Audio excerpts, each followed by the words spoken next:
morning, this is Heather Hoffman, and today I'm back to share another card using the August Kit of the Month from Unity Stamp Company. I already have my image and my sentiment just pre-stamped with watercolor-friendly ink on a thin strip of watercolor paper.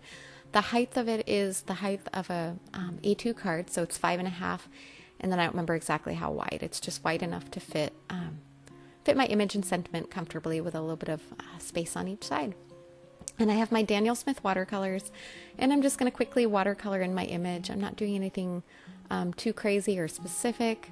I actually, after I started doing this, I kind of wished I could have gone back and done the cup a different color, because after I did it, I realized, oh, I kind of wanted that steam heart over the top pink, so my image ends up having more pink than I originally planned, but it ended up matching well with my pattern paper, so that's working okay anyway. So once I finish watercoloring this, we'll move on to the next part of this card.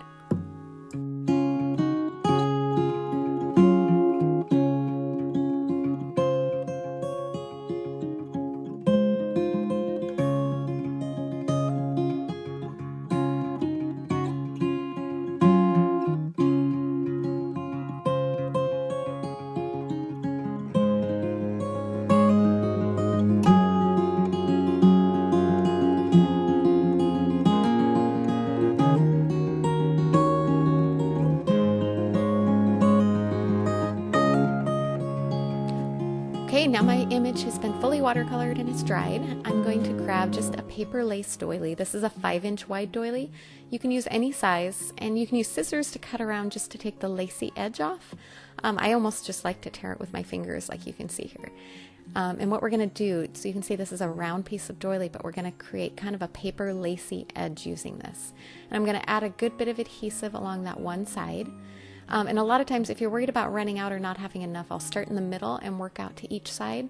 But with the 5-inch doily, I figured I would have plenty. So I just kind of start up on the edge and just kind of crinkle and fold and tuck it into the adhesive as you go along. It's a pretty easy process, and you get just kind of a fun different edge along there. And then you can kind of flatten it with the paper, and it adds just those ruffles and just a fun effect. So I trimmed off the extra there, and then I popped over to my sewing machine real quick and I added a stitched edge just to make sure I held it nice and sturdy. And then I attached it over a piece of pattern paper using foam adhesive. And there you go, you can see that fun ruffly edge. Thanks so much for coming by today. Have a wonderful day.